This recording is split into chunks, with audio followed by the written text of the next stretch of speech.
Were you thinking clearly? Is that really the case? So I want to go over to Jonathan now briefly and just talk to you about your comments, because you were the one that I actually interrupted when I walked up. And I don't know if I heard this or not, but I walked up and said, I'm not interrupting a conversation or anything, am I? Derek said, no, you're fine. Blakey goes, no, you're fine. And Jonathan goes, actually, you did. Actually, yes, I was right in the middle of my sentence, but go ahead. It was funny. So go ahead. I want whatever sentence you were in the middle of. Feel free to finish it now. I was rude. I apologize.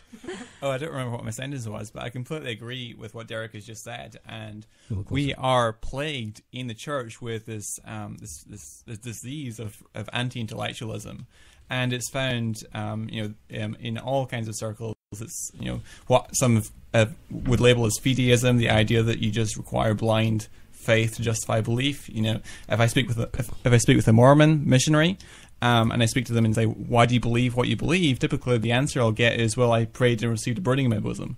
And I think as a Christian, I need to have something that's a little bit more intellectually responsible than to say, well, I merely believe this because I have some existential internal experience, right?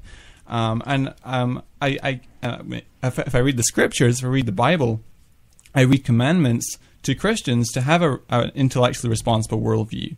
So, for example, I read in Proverbs chapter 14, verse 15, that the simple man believes everything, but the prudent gives thought to his steps.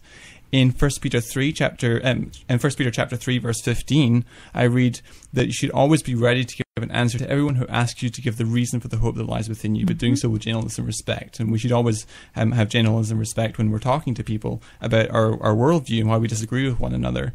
Moreover, in 1 Thessalonians 5:21, we're told to test everything and hold fast to the good. So I think in Scripture, we are commanded to have an intellectually responsible worldview. And I completely agree with what Derek has already said about charitability, right? When we're dialoguing with people, we want to make sure that we represent their position accurately to the extent that they say, gee, I wish I'd thought of putting it that way, We want to re-articulate their position to them and do so in a manner that is responsible. And, I think that as a Christian, I have a very high, we should have high standards of integrity and truth and honesty and all those sorts of things.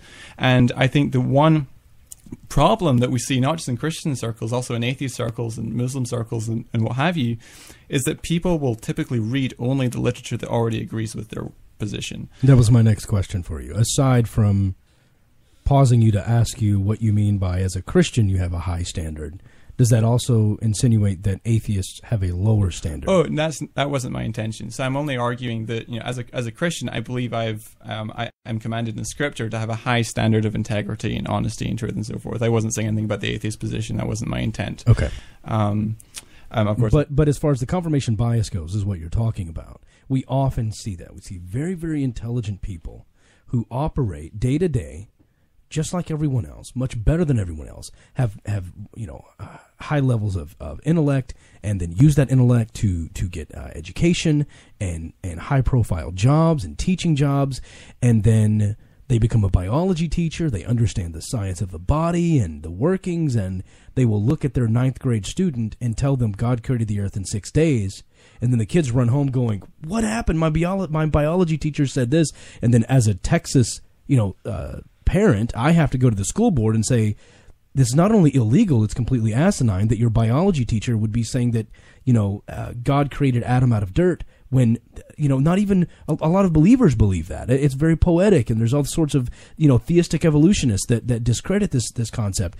And so that confirmation bias, I think, is our biggest divide between most of the believers we speak to. Right. Is that even though they get it and they're smart, they're very smart people. And I think that's why I'm so interested in talking with Christians, specifically intelligent Christians, is that how do you still make it make sense when you still leverage all the same tools that I do that causes me not to believe? You know what I mean? So why do you think that confirmation bias is so strong? Is it the indoctrination? I think typically, it shouldn't be this way, but I think typically people often believe things not because they think the evidence supports it, but because of some emotional reason that makes them feel good about themselves or what have you. Christians do that, atheists do that. And there's people that are not like that as well, but that's one problem that is very pervasive. I dialogue with a lot of Muslims, for example, as well, and I know that often Muslims will get their information on Christianity from Muslim apologists, and often it's very poor information. And Christians will often get, I interact with Christians in science, and I interact with Christians outside of science, and I find a lot of times when people are, you'll find a Christian who'll go around saying that, they're a creationist or what have you, but they don't have a proper understanding of evolution. They've completely strawmanned the concept. And I think it's really important as Christians, if you're challenging evolution, that you really have a proper understanding, and you should strive to understand a concept that you disagree with better than the best defenders of that position. May I just say something about that real quickly? See, this is where I disagree. I don't think that Christians get to necessarily disagree with evolution because they don't have the technical expertise. They haven't done the legwork or the training. Some do. Some. You're right. But most Christians who are working in evolutionary in fact, all, I would say, Christians working in evolutionary biology are actually supportive of evolution. So my concern is this. I believe That's it was... That's not true, by the way. Well, it is true, actually. Legitimate... Well, I could name several. Well... That work in evolutionary biology? That are not legitimate. That are not legitimate, though. I mean, you could go. Okay, go ahead. I would love to, because our listeners will do the research. Yeah. Okay, so I can name. Well, I do have a master's in evolutionary biology, but I don't work in the field. But I'd say that Richard Sternberg would be one example. Richard Sternberg would be one example. He has a PhD in evolutionary biology. He also has a PhD in systems biology. He worked with the Smithsonian Institution for the Natural History Museum. He's also worked for the National Institutes of Health. He is what's his position on evolution? He is pro-intelligent design. But is he actually producing peer-reviewed research in the literature? He is. And I don't mean peer-reviewed within, theologians, right? I don't mean exactly. I don't mean peer-reviewed in philosophy or in some intelligent design, because I love intelligent design. People like to say, well, our stuff is peer-reviewed. Well, it's peer-reviewed by other intelligent design folks. I mean, it's peer-reviewed in actual, like, Nature or Cell or something like that, like an actual respected journal. Yes, he has publications that are of relevance to intelligent design. And has any of his work actually demonstrated that evolution doesn't work? Well, there's you don't come closer to your microphone. Sorry, you're not going to demonstrate with one paper that evolution doesn't work. You're going to build a cumulative argument based on multiple lines of evidence. There's several evolutionary biology trained people I can think of. I'm not going to name all of them because some of them aren't open publicly about it. But there are people not just trained in evolutionary biology but also trained in protein science. For example, Doug Axe at the Biologic Institute, who is published in the journal and the Journal of Molecular Biology, for example, also in PLOS One and other journals, arguing that protein folds are the prevalence of protein folds is astronomically small within that combinatorial space of amino acids. There's other scientists who've done other work on similar topics and other topics, but. But this is the thing. It's Bruno Latour who talks about the two faces of science. He talks about science when it's new and it's impassioned, and there's scientists going back and forth about whether or not this teeny tiny thing that we're trying to demonstrate is true or not true. And I don't mean in a philosophical sense like truth or not truth, but I mean factual sense. And then there's sort of the established science. It's uncontroversial after a while. The scientists have done their battling, and they've come upon a consensus, and it's really sort of done. Evolution is under the second part. Okay. There is a vast consensus on evolution. Okay. Can I respond to something? Just checking Twitter. That's all. I just want to say something to sort of make more clear what I think Jonathan is trying to say, and this may be a surprise for you. I'm very evidence driven, and in fact, I don't like philosophy. I have to learn That's my man right there. I have to learn it because I have to use it. But really, frankly, if you can show me a string of discoveries that points in one direction, then I will basically go for any theory that has more experimental evidence behind it. So to give you an example of a peer-reviewed journal article, the ones he was talking about by Doug Axe, which are 4 publications in the Journal of Molecular Biology. And I want to get away from evolution. I'm talking about the origin of life. That's where we want to defend. That's the ground we want to defend. So this paper is published. That was my first thought, actually. Let me pause you for just a moment. I want to hear what you have to say. Mm-hmm. That was my first thought whenever you said he has worked in evolutionary biology, but he's a proponent of intelligent design. That's really we're talking about two separate things, right? Intelligent design is a first cause argument, and evolution doesn't necessarily talk to the origins of life. It talks to the abundance of life. Okay, so two very quick points. So I would say first, the intelligent design is a view on evolutionary biology. So evolutionary biology just studies the history of life and how different organisms adapt to their respective environments and so forth, and studies the mechanisms of adaptation. But the only reason I brought the topic of evolution up, secondly, was that it's just an illustrative point. This is a real problem in Christian circles, that people will criticize a viewpoint without first doing their homework and properly understanding it to a level whereby they are competent to critique it. That was the only reason I brought that up. Yeah, we just had a listener, Zach, tweet a link to a Wikipedia article, and of course it's Wikipedia. But apparently there's a controversy. It's called the Sternberg peer review controversy. Correct. That people are even saying that... Yeah, go ahead. I'll let you read this, Lydia, because you'll understand it better than I will as he's explaining it. I can speak to this. So this was in 2004, where a friend of mine by the name of Steve Meyer, who was a Cambridge-trained philosopher of science, who did his PhD work on origin of life and different the methods that you employ in investigating the past and questions pertinent to the origin of life and so forth. And he published a paper, or submitted a paper to a journal affiliated with the Smithsonian Institution where Richard Sternberg worked at that time. And the journal was called The Proceedings of the Biological Society of Washington. And in that paper, he made a series of arguments arguing that intelligent causality was the best explanation for certain critical features of an event in the history of life known as the Cambrian explosion, which happened approximately 530 million years ago, within a very narrow window of time when the vast majority of the animal phyla, the body plans, if you will, emerge on the scene. So by phyla, I mean things like arthropods and echinoderms, those sorts of things. So he submitted it to the peer reviewers, right? It went through peer review, and it passed peer review. And so he was going to publish this in the journal, and he did publish it in the journal. And then, the lid came off, essentially. And people, he was ultimately, he lost his office, and he was denied access to samples, he was put under immense pressure to resign, all sorts of things happened like that. And he ultimately, he's no longer with Smithsonian Institution. But why do you think that happened? I think it happened because in the scientific community, and there's many examples like this. This is not an isolated case, but there was a great intolerance to even suggesting that an intelligent cause may be responsible for certain things in the history of life, such as the origin of life and biological evolution. Well, and there's a good reason for that. Positing that there's an intelligent cause is not a testable hypothesis. Okay, so I would argue that it is a testable hypothesis. Nope. So I'd argue... It's pseudoscience. Derek, I want to hear what Derek has to say about this before we go to break. Go ahead. Okay, just quickly. I want to not talk about anything that's not related to evidence. I want to talk about experimental evidence and published results. So we don't need to talk about demarcation arguments. We need to talk about this paper that I'm looking at right in front of me. Oh, yeah, I interrupted you. I'm sorry. Estimating the prevalence of protein sequences.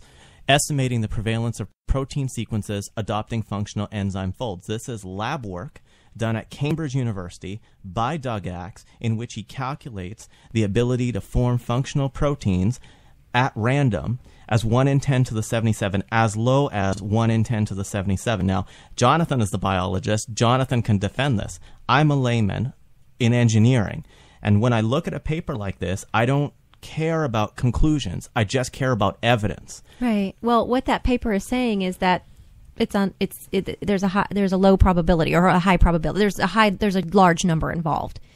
Okay, but you know what? When we take a piece of DNA and we insert it into a virus, only a certain number of viruses will take up that piece of DNA, and the numbers involved with the viruses that we're replicating are pretty huge numbers. I don't know if there's as huge as the numbers cited in this paper, but in biology, we deal with huge numbers all the time, and we deal with probabilities all the time. What is this paper even saying? It's basically saying that the way the protein is folded and not given the sequence and everything, that there's a very large number of probability involved in how it's going to. In other words, it's that it would fold that way seems kind of perhaps rare. The number of non-functional sequences arrived at random vastly outweighs the number of functional sequences. Which is, yay, I'm glad we have enzymes, because enzymes reduce some of those issues. But Derek, is that an argument suggesting that something intelligent folded the enzymes?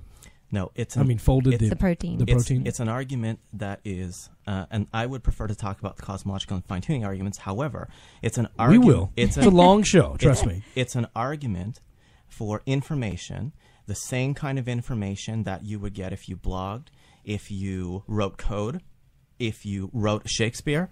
Any intelligence could have done this. Anyone who can sequence parts into functional sequences that accomplish a purpose is what's suggested by this. An information argument, though, in this level, in this context, is a poor argument, because if we toss up enough Scrabble tiles, they're going to land in a word sequence at some point.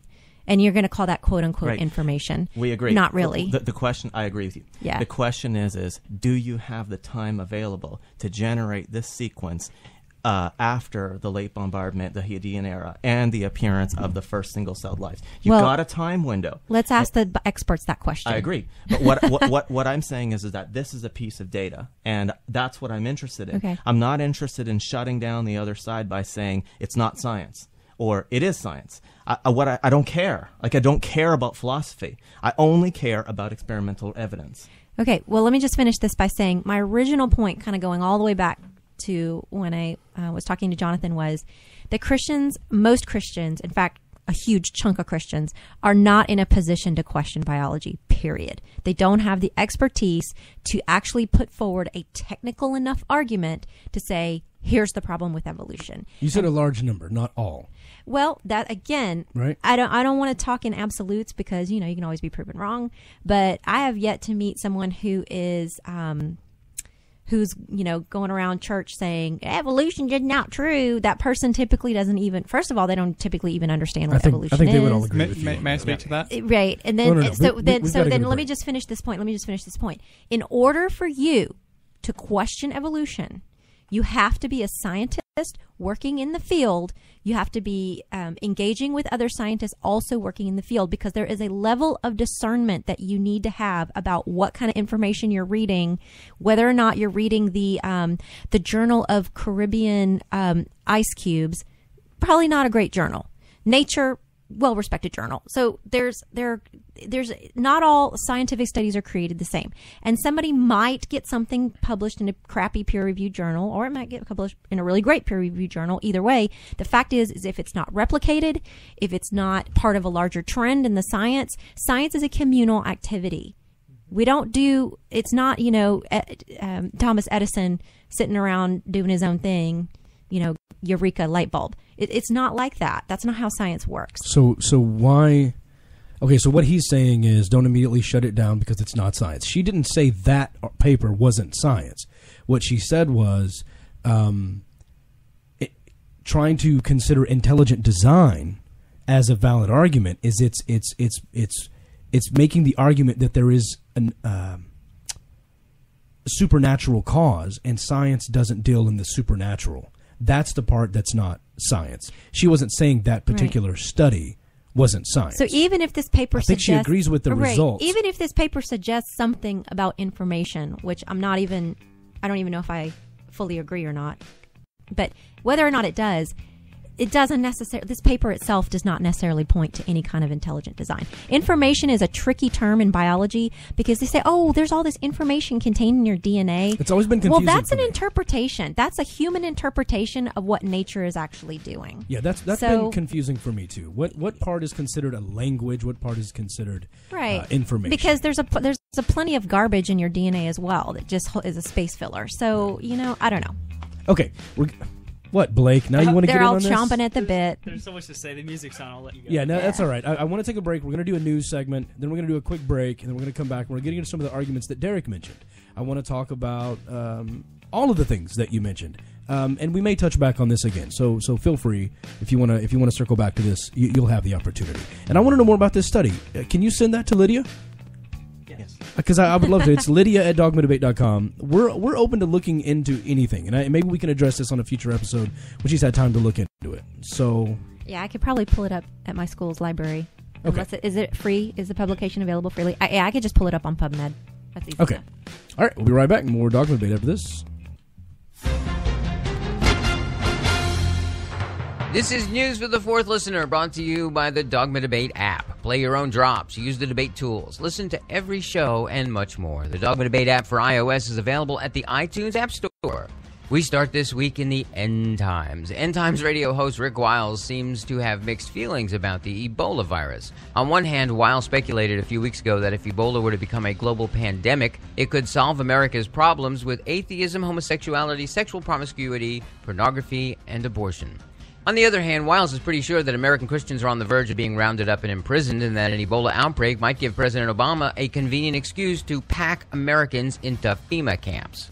On his so-called True News broadcast this week, Wiles came down again on the anti-Ebola side, worrying that it would lead to the government enforcing a ban on Americans going to church. He warned, quote, "We may find ourselves one day being told by soldiers, you can't go to church." Not just soldiers, American soldiers, because we apparently don't have actual wars to fight, and there are enough American soldiers in uniform to put them in every church to keep people out.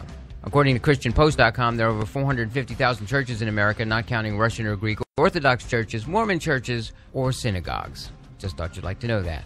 Continuing. After explaining how President Obama attended a mosque in Washington, D.C., while simultaneously vacationing in Hawaii on Christmas, Kamal, Alibaba, and the Seven Thieves Salim, the fake ex-terrorist con man, told True News host Rick Wiles last week that Obama is supporting ISIS and other violent groups as part of his anti-American agenda. In fact, Salim said ISIS will soon bomb America, allowing Obama to declare martial law and remain in office. When the Muslim comes to America and they start doing bombing, Salim explained, it will establish martial law, and it will establish that probably the president doesn't have to step down for years until the martial law is done with. Salim warned that Obama is using abortion rights and LGBT equality to devastate the Christian fundamental power and establish the authority of Islam in America, adding that Obama is waging jihad and engraving Islamization into the history of the United States of America and in the future of the United States. It will have to be a miracle from God that America can walk out of this, he said. According to Salim, the Muslim Brotherhood is taking over the Seven Mountains, a phrase commonly used by dominionists to spell out the seven spheres of influence in society. The Muslim Brotherhood sits on the top of these seven mountains, he said, claiming that the Muslim Brotherhood now controls the government, the media, including Fox News, and the schools, where they are, quote, teaching the kids to pledge allegiance in the name of Allah to the American flag. The only question I have for Kamal Salim is this. Did it hurt, when you pulled all that stuff out of your butt? Finally, in her radio address yesterday, 2,000-year-old Phyllis Schlafly took on the issue of domestic violence and sexual assault, which she said could be eliminated if women would just get married instead of focusing so much on their silly little careers. Noting that marriage settles men down, Schlafly asked, so, what's the answer for women who worry about male violence? It's not to fear all men. It's to reject the lifestyle of frequent hookups, which is so much promoted on college campuses today while the women pursue a career and avoid marriage. We all know that married men can still be violent to their families, but they are far less likely to be violent against women than are live-in boyfriends. Why is this? It's true that women who have found men who are already better partners are more likely to marry them, but it's also true that marriage settles men down. Being married makes a man care more about his family's expectations and future because he sees his family as enduring.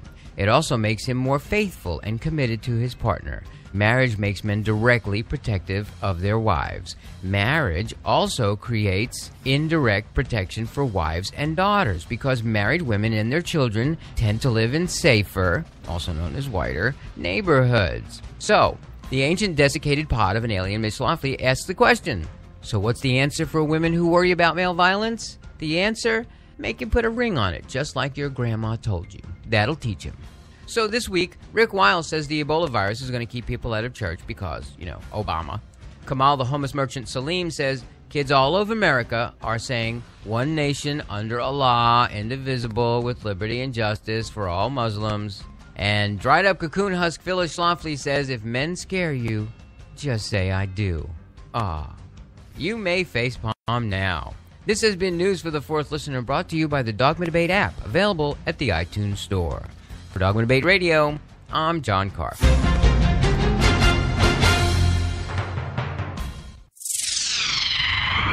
My mum only lied to me about one thing.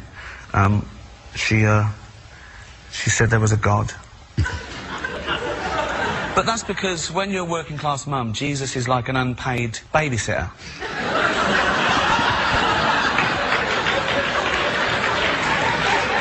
Do you know what I mean? It's just sort of like, she wasn't hoping I'd be a doctor or a lawyer. She hoped I wouldn't be stabbed to death in a barroom fight, you know. So, went to Sunday school from about the age of 4 till 8. There was just great teachings of Jesus. I loved Jesus. He was my superhero. He really was. And what I loved about Jesus was he was kind. So I was about 8, and my brother must have been 19. He came in once, and I was doing something from the Bible, and I said, "What are you doing?" I said, "Oh, drawing Jesus." And he went, "Who was Jesus?" I said, "Well, he was the Son of God." He went, "Why do you believe in God?" Right? And my mum went, "Bob, shut up." And I knew she had something to hide. And I knew from body language. And then I worked it out, and I was an atheist in an hour. You're listening to Dogma Debate with David Smalley. Founded in 2006 for the purpose of realizing one man's vision, the Richard Dawkins Foundation works to remove the corrosive influence of religion in education and in the public square, while also working to eliminate the stigma that surrounds atheism, secularism, and non-belief.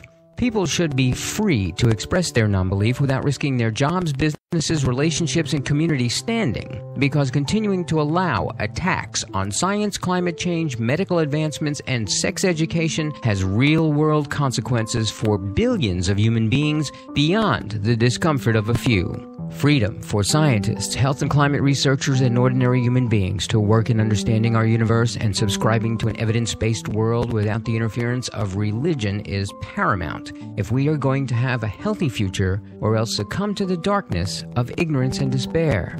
The Richard Dawkins Foundation is committed to changing our culture, and you can help by joining, donating to, or volunteering for the Richard Dawkins Foundation at richarddawkins.net/donate, or you can sign up for their newsletter at richarddawkins.net/subscribe. Reason, Science, Progress. The Richard Dawkins Foundation at richarddawkins.net.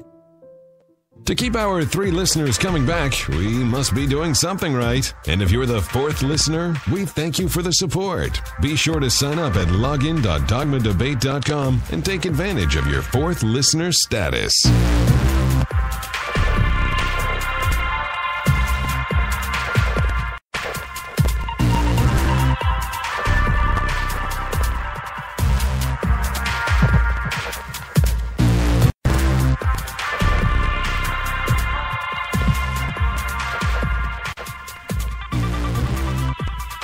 There is a brand new item I need to tell you about at bsecular.com. They've just added, and I've told you this before, but in case you haven't heard it, leather wrist straps. Each one is handmade by a small business right here in America.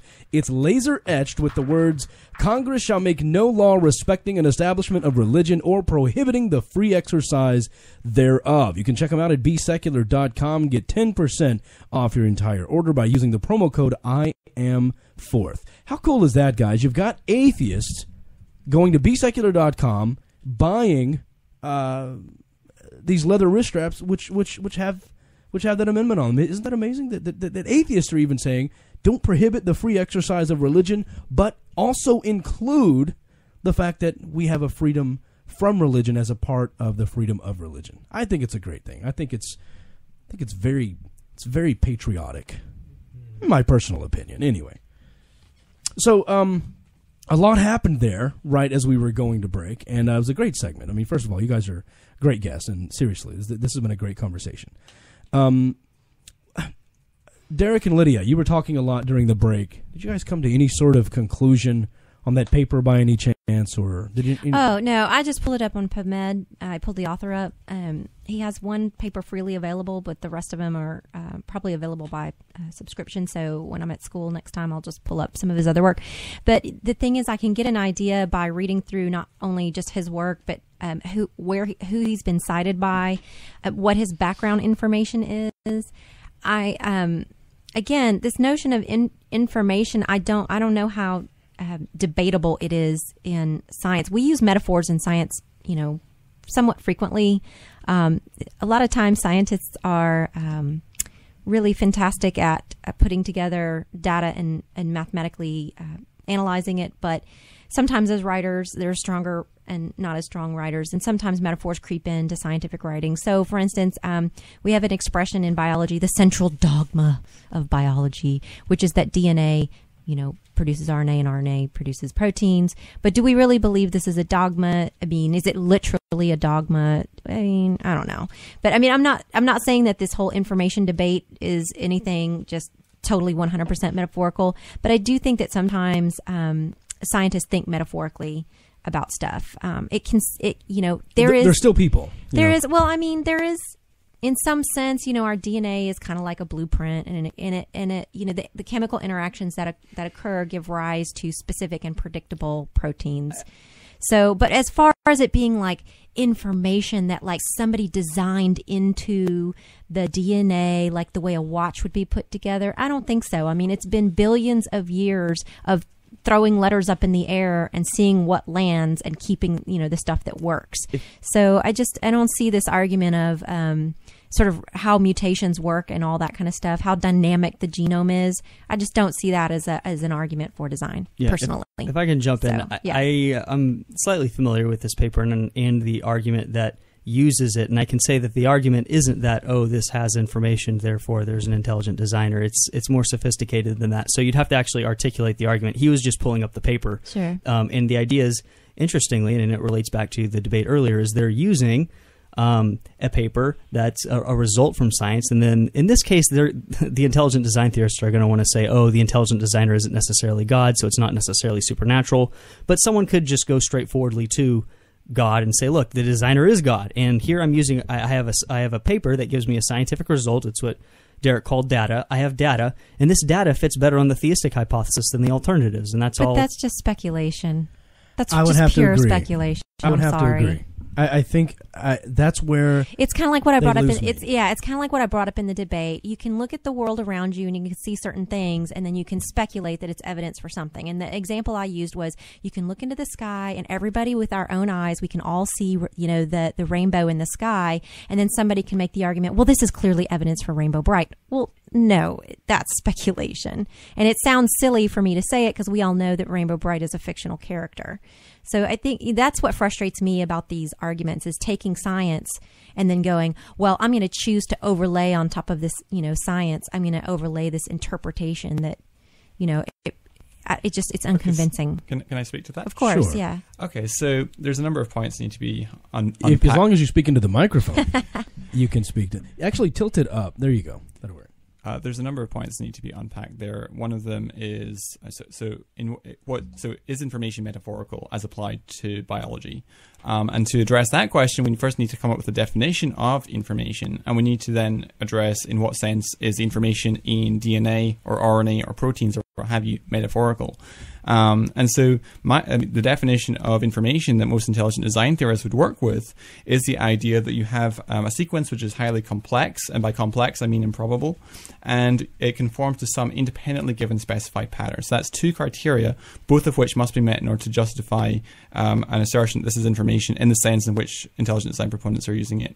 And moreover, I'd say that on the method by which we infer design from establishing that yes, life contains information in the sense that we're defining it, we are employing standard principles of scientific reasoning with respect to the historical sciences. So historical sciences are predicated upon the abductive method, which is to say you infer to the best explanation from multiple competing hypotheses. Wait. You know what? Again, I'm a little bit out of my area of knowledge, but given what I have experienced in philosophy of science, I've never heard of anyone talk of historical science or abductive method. You're not maybe that's my own ignorance, but I feel like this is a rhetorical tactic used by creationists. Well, it's not really science because it's historical science. Well, historical science is science. I mean, I think evolutionary theory is perfectly scientific. But I think that's like making the false distinction between macroevolution and microevolution. It's all evolution. Well, you're representing a very fringe view in philosophy of science. That doesn't mean that's necessary. But I'm not sure that I am representing a fringe view. What I'm trying to say is I think you might be representing the fringe view. I can assure you I don't know. at this point.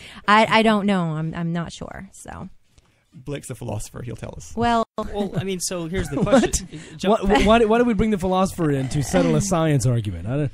That's where I disagree. This whole notion of historical science, it just sounds very sneaky to no, me. it's not sneaky at all. All we're doing is we're distinguishing it from the empirical sciences. Oh, right? so you're saying that evolution is not no, empirical? Hold, wait, let me finish. That is very sneaky. Hold on, let me finish. All I'm saying is that there are some things where you're wanting to discern current operations in nature.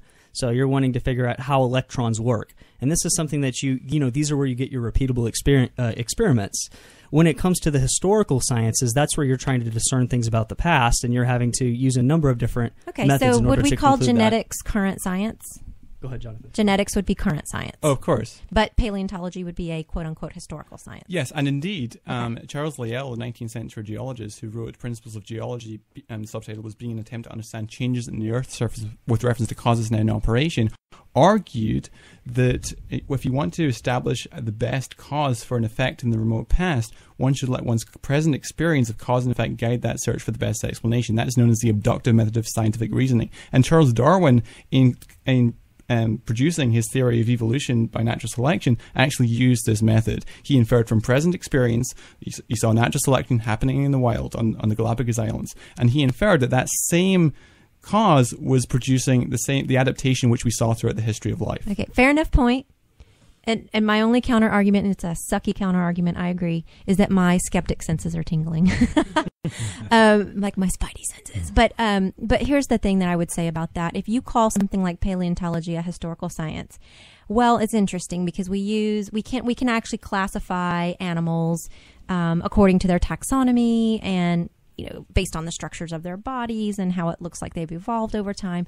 But guess what? We can do that same thing using DNA, which is here today, existing now. So, in other words, the quote-unquote historical science is completely backed up by the current science. All right, let me go through a couple of questions here, just for our group, okay? I'll start with you, Blake, because I don't remember your take on all of these things. There's a few brief questions, and I know I'm going to kind of go through a little bit with you, but I promise I'm going to try to make it quick. So try to make your answers quick as well, okay? Because I want to get an idea how each of you believe and get, I guess, a better understanding of your worldviews, independent from one another. Mm-hmm. So don't feel like you're speaking for all of Christianity or even your group as a whole, because I'm sure there will be parts of this where you guys don't see eye to eye, and that's fine. So Blake, do you accept an old Earth? Yes. Okay. And you accept theistic evolution, I'm assuming. Right. Evolution, common descent. Common descent. Okay. But that does not. Okay. Does that include evolution from early hominids to present day humans? That I'm not sure about. I mean, okay. I'm very open to the idea. Okay, I remember now that we are talking about it, I remember you and Rachel going back and forth about that for quite a bit, and you had a few aha moments on the last show going, oh, I'll check into that. That sounds great. I wasn't aware of that, which is great. And I think that's why everyone loved you, is you were honest about, oh, that's cool. Let me check into that, instead of fingers in the ears, shut up, Jesus is disappearing. I'm glad you didn't do that. So that's cool. So since, I guess my third question may be irrelevant now because of that answer, that you're not really sure about that. But I guess where that becomes an issue is if human evolution is, according to the fossil record, if that's true, mm-hmm. Then we would have to start asking the question, when did sin enter the world? Which two hominids were the first one to eat the wrong fruit, sort of a question. Mm-hmm. And the fact that we know that through paleontology that there were never just two hominids in existence. There have always been hundreds or thousands in groups, and that's what Rachel talks about quite a bit on the show. So where is your thought process as to how sin entered the world? Okay, let me just pause there and say, do you believe that the Genesis story is literal when it comes to Adam and Eve? I lean towards yes. You lean towards yes in a literal translation, not poetry, but literal. Okay, that opens a few more questions, meaning, do you believe that a serpent actually had a conversation with Eve, opened its mouth and spoke words? Right, I think Satan was involved in that, absolutely. Okay, so actual verbal conversation, not... Mm-hmm. Okay. Okay. Okay, so when did sin enter the world? Or is that still sort of predicated on how you make up your mind about human evolution? Yeah, so I would, again, this is all leanings. I don't think I have like good reasons to reject this yet. I would lean towards saying, right, at the fall is when sin entered the world. At the fall, meaning? Adam and Eve. Adam and Eve, right. Which is the eating of the forbidden fruit. Right. So then how would we know then which two hominids were the ones that were considered Adam and Eve, and at what point did consciousness enter into the realm of evolution? Well, I mean, I think consciousness could have entered in a long time before even hominids. Sorry, what was the other question? So what I'm saying is, if human evolution is as science has said it is, Mm-hmm. then we've got this slow progression to Homo sapien. Mm-hmm. So at what point did God determine, all right, these two are the ones that are going to get to make the decision? Because Genesis is literally saying there is a single female, there is a single male. Mm-hmm. I've made them right now, then let's give them an opportunity to obey me or disobey me. Right. And everything is based upon their actions. Right. So there are a number of different models involved in how you would explain this. I mean, you've got some guys who want to say, look, you've got these hominids over here, and then they died, and then or like you had something that was aborted, and then God took that thing and made it, Adam. I more lean, then there's other views. I'm not going to go through them all. I would lean towards saying that Adam and Eve were specially created. So I'm okay with that, and it could be 100,000 years ago. I'm fine with that, and I do think that would which would mean evolution was fine. Evolution was working. Mm-hmm. So that would mean then God created the earth roughly 4 billion years ago, mm-hmm. and 4.5 billion years ago, and then sparked the beginning of the origin of life, the origin of life, the early proteins, the early. Yeah, it's about 3.8 billion years early ago, forms of life, and then allowed evolution to start taking place. Mm-hmm. And then at some point, even while early hominids were evolving, and apes and mammals, and we had this whole concept and things were evolving, he took it upon himself to create two identical, basically, aside from the hominids that were already up walking around, and 100,000 years ago, humans were here at this point, right? Mm-hmm. I'm right about that. It's been about 250,000 years, right? So humans are now walking around. He took the same sort of Homo sapiens and made an exact copy of them and said, these are the ones that are responsible for the fall of humanity. And real quick, I mean, I grant common descent, but that doesn't necessarily mean I think that there was no...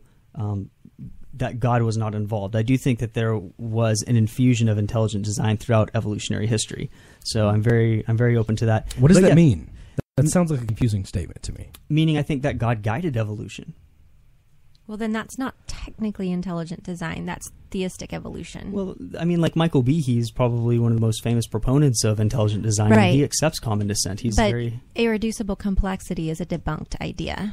So I don't think that's quite it right. most certainly is. I'm sorry to say. Yeah, we'll talk about that. and Derek, I promise you, we're coming to you. Okay. I know there are several arguments you want to get to, and I'm going to let you make those arguments. Great. I'm just going to move on now to Jonathan. I'm not completely done with you, but you're local, and I have plenty of time to have you back on and talk about these things. Jonathan, what is your position? Do you accept an old Earth? I do. I think the Earth is approximately 4.6 billion years old. I think the universe is approximately 13.7 billion years old. You're not even registering at all on the scale. I need you to oh, come I'm in sorry. Or you can scoot the mic closer to you. Yeah, definitely. There we You can go. push it from right here. There Get we as comfortable go. as you want to get. I think that the Earth is approximately 4.6 billion years old. I think the universe is approximately 13.7 billion years old. Give or take a year or two. All right. And evolution? So my take on evolution, so as I've already alluded to, I am an intelligent design proponent.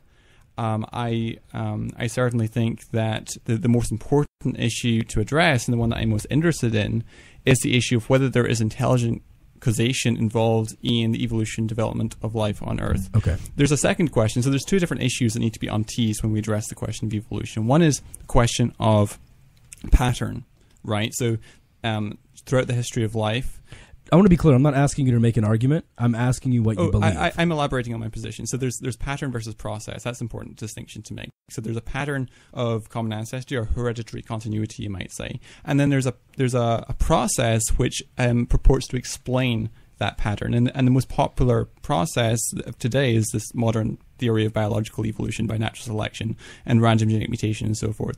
So on the issue of pattern, I think there's some good arguments for common ancestry. I also think there's some problems. On the question of Darwinism and the causal efficacy of neo-Darwinian mechanism, I think it's completely devoid of scientific traction. So that'd be my position. That's a really... Wow.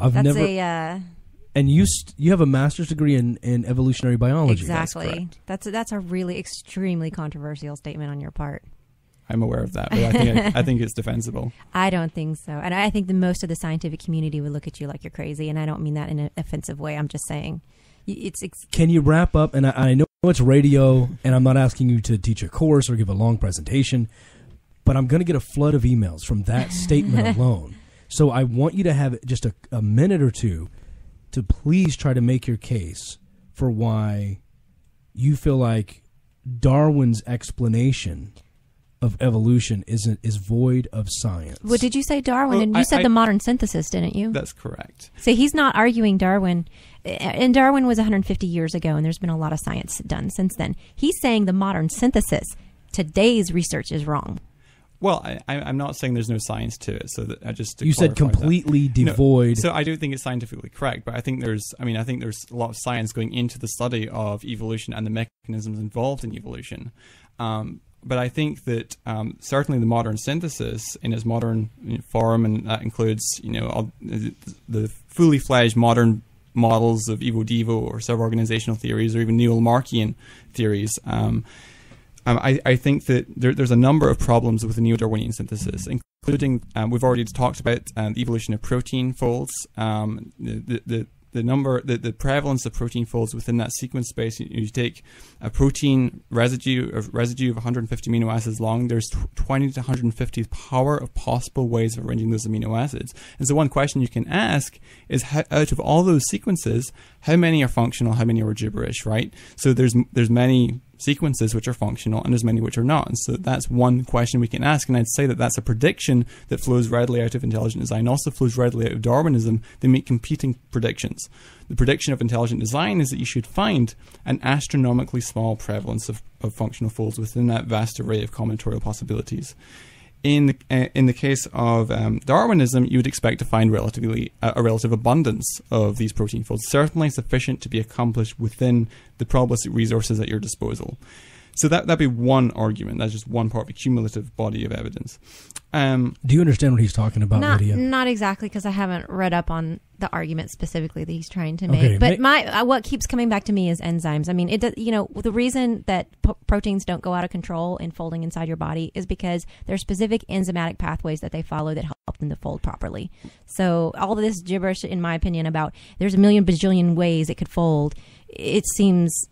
Who cares? It seems like we're describing it after the fact. We have enzymes, so who cares? Well, I mean, you're completely correct. There are chaperone molecules which assist proteins to fold within the context of the cell. So who cares if it could fold a gajillion ways? Because you need a specific sequence, a sequence-specific sequence that in order to allow it to fold into its three-dimensional conformation. So you have a primary sequence, which is the sequential amino acids. These then fold into secondary structures called alpha helices and beta sheets. These then combine to form the tertiary structure, which are also called domains. And then those domains come together to form the quaternary structure. And so what he's basically saying is that you have pieces of a protein.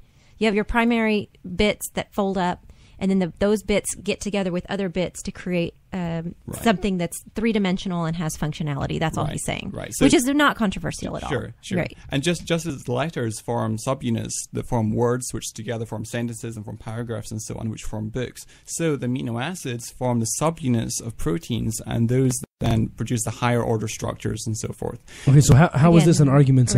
Argument? I don't. So the argument, this particular argument, is that there are competing predictions which flow readily out of Darwinism and intelligent design, which compete with one another, okay?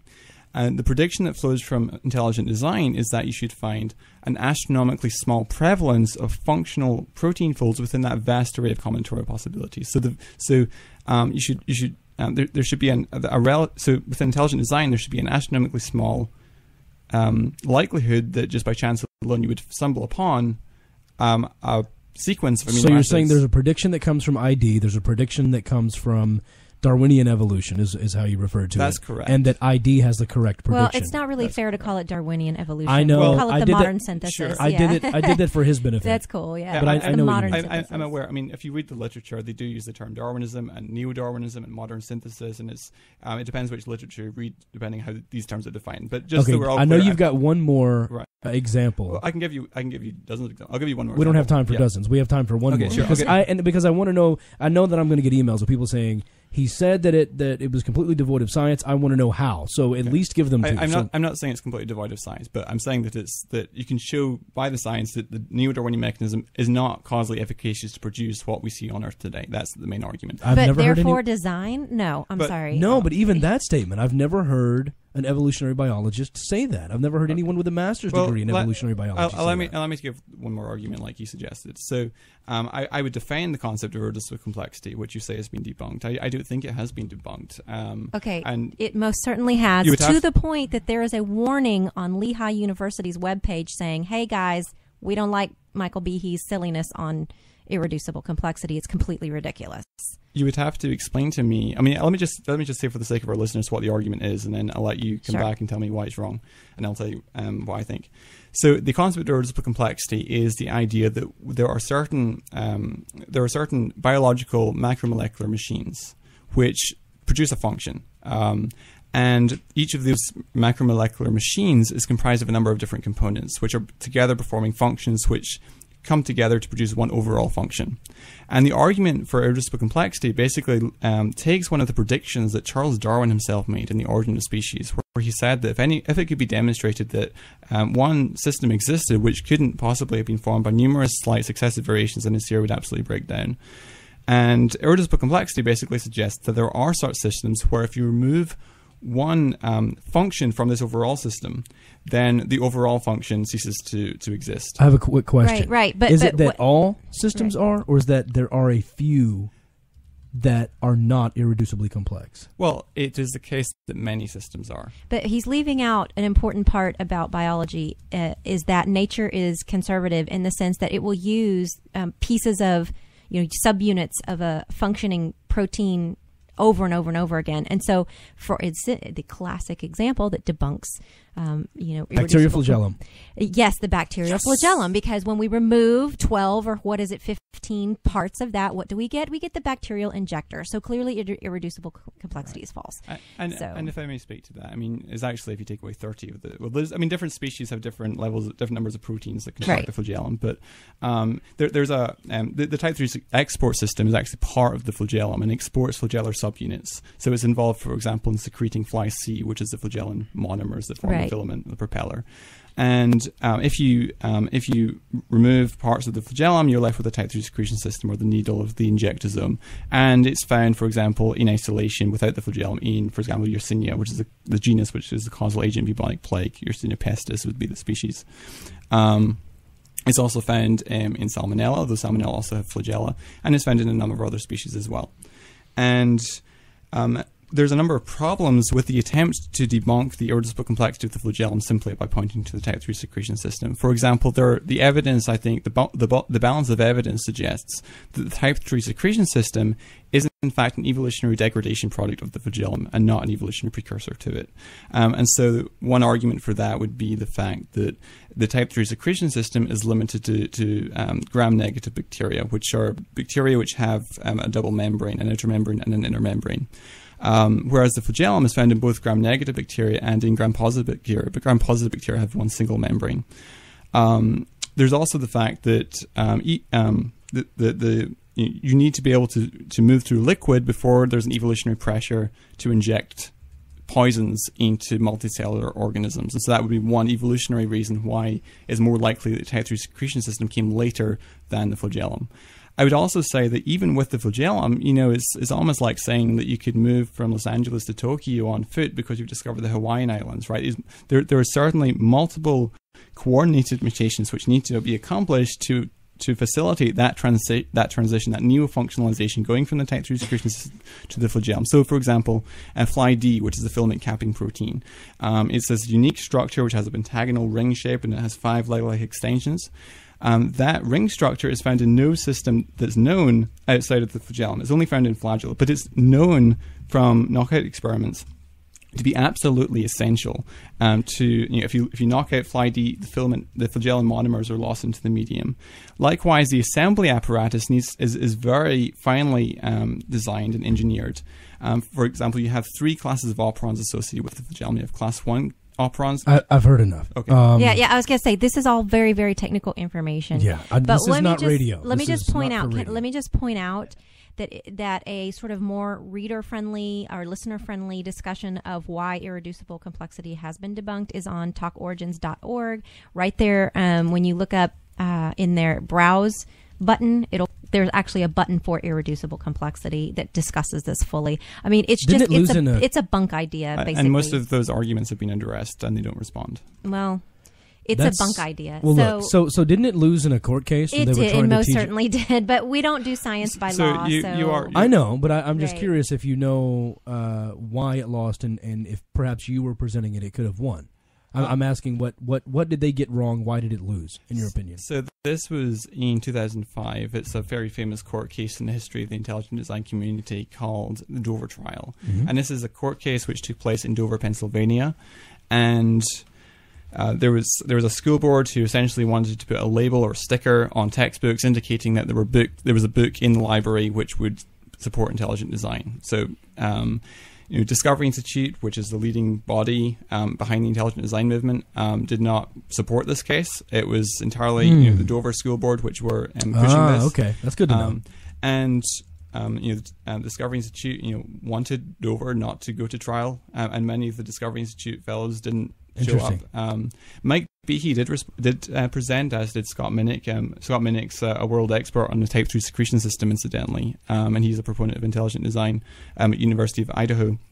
And Mike Behe also presented, and Ken Miller, who was from Brown University, was also there. We've played audio from Ken Miller. And Ken Miller has a video called The Collapse of Intelligent Design that he did for Case Western Reserve University. I also recommend that to readers if they want to so I definitely want them to go to talkorigins.org and look at that. And where can we send them, Jonathan, for how those arguments have been answered? Because I want to give the listeners the ability to go look into the data. There's a book that has been published by John West and Casey Luskin called Traipsing into Evolution, which is about the Dover trial. And if you Google Traipsing into Evolution, you'll find the website as well. What is it? Traipsing? Traipsing into Evolution. Okay. Which is basically a response to the many misconceptions concerning the Dover trial. Okay, so along my line of questioning for Blake. Before you do that, may I just clarify that the Discovery Institute does not support the promotion of intelligent design as part of the education system. They're not trying to push it into public schools, and they actively oppose any attempt to do so, and that's been their long-standing policy since they began. Okay, that's good to know. I didn't know that. Mm-hmm. I learned something new. So along the lines of the questions I was asking Blake, so do you believe that, are you on board with, do you accept what science has said about human evolution from early hominids? I think the jury's still out, and these issues of common ancestry are of less interest to me than the question of intelligent design versus neo-Darwinism. I certainly think intelligent design is compatible with common ancestry. I certainly think... Now, hold on. I'm getting confused, because doesn't intelligent design speak to a first cause argument, and Darwinism, as you call it, or the modern synthesis of evolution, talk about common ancestry? It sounds like you're making things argue with one another that don't even address the same issue. Sure. I mean, I addressed that when I made the distinction between pattern versus process. And intelligent design is concerned with, is there evidence for the role of an intelligent agent in the history of life? Intelligent design is completely silent, at least in its purest sense, on questions like common ancestry, this proposition. Right. Okay. I just want to make sure we're on the same page. Okay. So, I think that the jury's still out. I think there's some good arguments for it. I also think there's some arguments the other way. So what is your take on the fact that the majority of the paleontologists, the people in the field, the people actively studying human evolution and biology and evolution, this whole concept that it's not true is kind of controversial in itself because of the fossil record, the fossil evidence. Why do you think so many people are wrong? Well, I think there is a growing number of scientists who are openly challenging this modern synthesis of evolution, and I think that I think there's far more of us than you might think, because there's this intimidation culture. Someone comes out in the public about their views on intelligent design, and they lose their jobs. And I know dozens of scientists who are sympathetic to intelligent design. Not all of whom are even theists, and will not even they can't say so publicly because of fear that their reputation would be tarnished or they'd lose their jobs. Okay. I don't know. I think that's overstated. I do want to go back to a point you made a minute ago about how the Discovery Institute is not advocating for putting intelligent design into public schools. Then I'm curious to know why Stephen Myers and Michael Behe were both involved in writing portions of Pandas and People, which is clearly a school textbook. Okay, so of Pandas and People, who are the authors of that? I forget. I can't. I know some of them, but I know. Hang on. Dean Kenyon, Percival Davis and Dean H. Kenyon. Yeah, Dean Kenyon was an Origin of Life researcher. But so you said Stephen Meyer was involved in writing that? That's what it says right here in Wikipedia. Can a textbook not be used by homeschoolers? Sure, it could be used by homeschoolers, but this is a. I don't think Discovery Institute were ever promoting the idea that should be used in public schools. If you can show me a reference suggesting that they said that book should be used in public schools, then I will apologize. No worries. It just says that there are note to teachers included. It says there was currently 2 editions of the book, the 1989 first edition and 1993 second edition, which included a note to teachers by Mark D. Hartwig and it's perfectly legal. C. Myers. It's perfectly legal to teach intelligent design in a private Christian school, and there's no problem with that. And in fact, so you do want it to be taught in schools. You don't want it to be rigorously tested through science first. We have our own reasons why we don't want to push it into the public schools. And at Discovery Institute, the people at Discovery Institute, and the wider intelligent design community at large would maintain that you don't want to use your resources in these expensive lawsuits when you could be doing something more useful, like doing academic research and building up the scientific case for intelligent design within the scientific community. Moreover, we think that intelligent design is a premature science. It's not reached its point of maturity. It's certainly not reached the scientific consensus at this point. And so, so if it's outside of scientific consensus, why would you even remotely consider putting it in a children's textbook? He's saying not to. Then why is it in Pandas of People? Well, it's a public Christian school. Okay, hear what I'm just saying. It doesn't matter who you're trying to reach or what your audience is. You've just admitted that it's a quote-unquote premature science, although I would say it's not science at all, and that you, knowing that, have put it into a textbook to teach to children as fact. That seems very sneaky to me. When asked why you would do that or why you would advocate for that, your response basically lends to, but we can because it's a private school, because it's Christian, because it's Christian based. We're not asking if you can or if you can get away with it. We're asking if you should. Is that responsible when you can admit that intelligent design is an immature if I may say study? So, I have not read Pandas and People. I don't know much about the background of it, so I'm probably not qualified to speak on this. No worries. Other people would be, but I do know that that's Discovery Institute's long-term standing policy. So I don't know that. Okay. Thank you. So thank you for back to my questions. So when did sin enter the world? I believe that sin entered the world. I would take Blake's position that it began with the fall, and I believe in a literal Adam and Eve. You believe in a literal Adam and Eve, That's correct. and so then that takes me back to the creation story. Is the creation story also literal? Correct. Largely, yes. 6 literal days? Well, it depends. I certainly think that you can interpret the days as literal and still be an old Earth creationist. So I think, for example, that you can have gaps between the days. I don't think there's anything literarily which would preclude you from taking that position. I think that even if I think the translation of the Hebrew word yom within that context probably does mean day because of the use of the evening and morning and the ordinal number. However, I think even granting that doesn't necessarily commit you to the position that you cannot say that the days are representative of longer periods of time. But I certainly don't think the literal translation of the word yom in that context means longer period of time, although the word yom can mean that in other contexts. Okay, so I've heard theists and non-theists alike argue that it's poetry, that it's very clearly written as poetry. Do you believe it to be poetry? Do you believe it to be poetry that's telling the truth? Or do you think it is not poetry at all? It is literally telling you exactly how the Christian God created the universe? I think there's certainly a poetic element in it. To what extent it's historical, I'm not sure. I think Christians can disagree on that reasonably. I do think this is important, however, that there was an historical Adam and Eve, because I think that that's relevant to the gospel.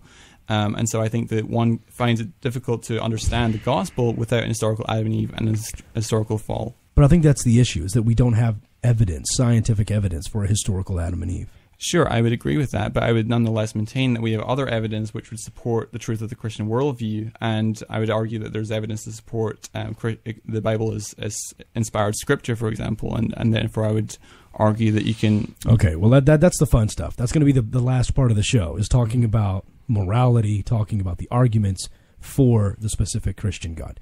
Derek, I want to move over to you now.